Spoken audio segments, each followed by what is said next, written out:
Zon uvelat aneon endro, a lav aniwe. Met penaos e vo broma. Dir pe vo e trema mani. Ima azen. Un tamaitch el un estranjour a edom. Lan ame. Poar nujan a vesker zumin han triwer.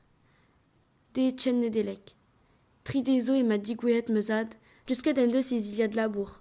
Labourat n'en de chot, quasi tam avad. Oaid e d'ober tro an amezeion, oaid e de norian ge mam, de vele peutraz o chanchat iker, a de vela denañ mignonnet.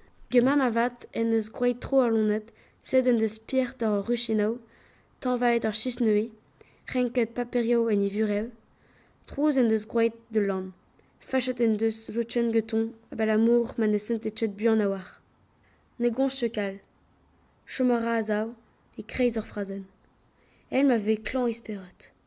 Un air triste en deus. Malgré des comprenant broma, ar père venait larot en ilier, red de vaudan at kavout i blas er djer. Ur plas en ur bet chanchet chemen, a lance den ober a vank deon. Goude ur brozel tchenter, tchen didrue, men me eus kwajelo aneon.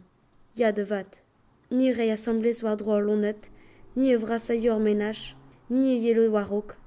Distroet de meuzad, a yombe va divaragn. Nag a chans.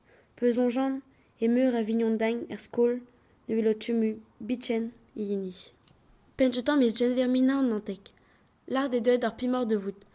Souet on bet, i welet tad a mam, assemblez genoum, i labourat en nor larret, didrouz. Start met defedus e bet ur labour. Un debereo ar ler, que den amezeion, deit de chikour, a disul fecht en or. Groet on eus bourable.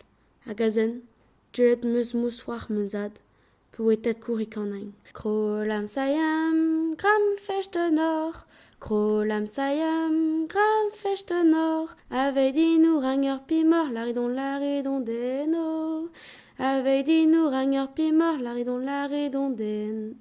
Yon zo hurlon, na drej de nol, yon zo hurlon, na drej de nol. Ni trador ton ya de gol, laridon deno. Ni trador ton ya de gol, laridon den. Hag di fri, hag i vwela, hag di fri, hag i vwela. Saucissan du guadi genao, laridon deno. Saucissan du guadi genao, laridon den. Deide en dro ur vue en daoulagad meuzad.